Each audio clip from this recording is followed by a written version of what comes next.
All right, welcome back. Third one today. This magic whiteboard behind me was a brainstorm from this morning, and I wanted to share it with you because it just sort of crystallized to me as I was having a conversation with my husband, Kevin, today, what all these great opportunities are that are facing me and him. You know, the beauty of us having had more sleep than we're used to, that we are really getting to recalibrate our life a little bit. Now, he works in healthcare, so his has gotten more extreme, where mine has slowed down a bit. Slowed down in the richest sort of way, meaning my focus can be on relationships and the people in my life, and less on my calendar and where I need to be for 12 and 14 hours a day for this period in time. It's going to change. It's going to come back. Some of this is going to stick, which is awesome. So what does my ideal life look like in this moment in history? I've got to be able to take a step back, come up at the 10,000 foot level and say, what does my best unfuckwithable self look like? Now that word, that trademark word that I have, is really about reaching a place where you're truly at peace and in touch with yourself, where nothing anyone says or does bothers you and no negativity or drama can touch you. What a fabulous lead-in for a time in the world like this. And what I've got to tell you I'm going to focus on is I had this whiteboard full of client information this morning, and I went, you know what, I'm going to take a picture of that and make that virtual. And now I'm going to get this stuff that's in my head out and on this whiteboard. And guess what? I'll do it again probably tomorrow because ideas are flowing. But here's the reality, friends. What we need to do is think about what getting 1 to 2 hours back in your life means to you and where you want to spend that, because you will fritter it away if you don't spend it with thought.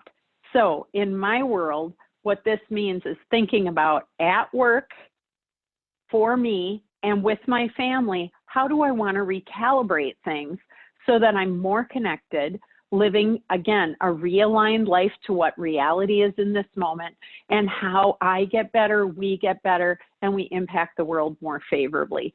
Now, in the other two videos we've got resources on the website and other videos about work and self-care, but I want to talk about the family and the home stuff, because too often at a time like this, your brain kind of locks up, or at least mine does. And that list I have when I'm overly busy of all the things I want to do that I can't get to, and I wish I just had time for them, suddenly escapes me because now I have time.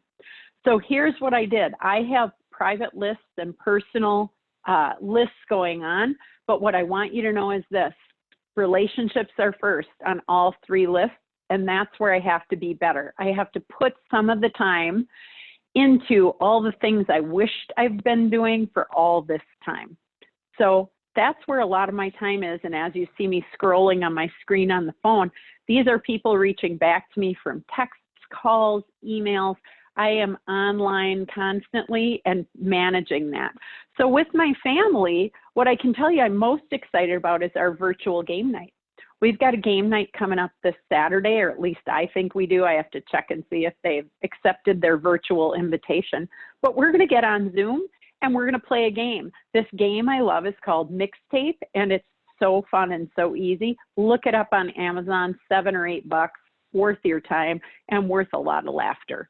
But that's something you can do with a group of friends, family, neighbors, whatever it might be, virtually, and still have a great time.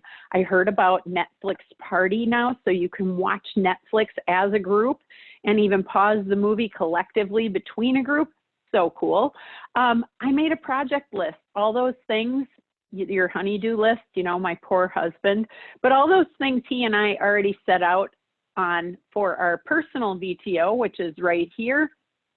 We use that along with EOS to run our business, but we also have a personal VTO that keeps us on track with the big projects for the year. But I made a whole project list because should this take longer than I thought, or should this go on, there are little and big things we can do to improve our house, our space, our outdoors, our indoors, and really around our home. What are those things that we just don't get to that we can now?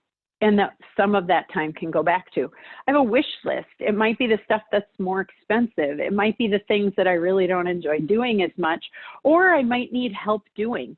But I've got the ones I absolutely want to get done, and then I have the ones kind of the nice to have, need to have. The need to have are my project list. That's stuff that we really want to get done this year. But making the list in and of itself frees it from taking up my brain space. Hobbies. Okay, friends. We all used to do really cool things, and the older we get, sometimes we forget and we don't incorporate the creative stuff.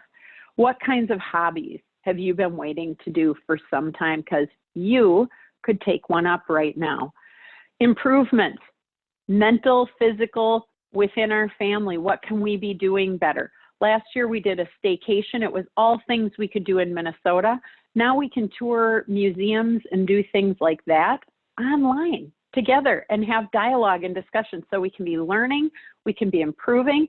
That's internal for me, for my family, with us in being better relators, but also we can do things like a virtual dinner or a virtual lunch or make a meal together. We're all doing it in separate homes, but we can still do it. Is it the same? No, hell no, it's not. But it's as good as we can make it for this period in time. And it's actually creative and fun and makes us think through things we never would have imagined. Inspiration, joy, and celebration. I just sent my team a note going, what's the best thing that happened today? I've been starting every meeting with, hey, what's the best thing happening right now? Give me at least one good thing. Why? We've got to stay up and buoyant. We've got to remember there's good things going on and progress is being made. Because especially right now, since none of us has done this before, we have to remember that we're going to make a lot of mistakes, and that's okay. Being fast and responsive is way better than being slow and perfect anyway, and I learned that from my friend Ken DeWitt.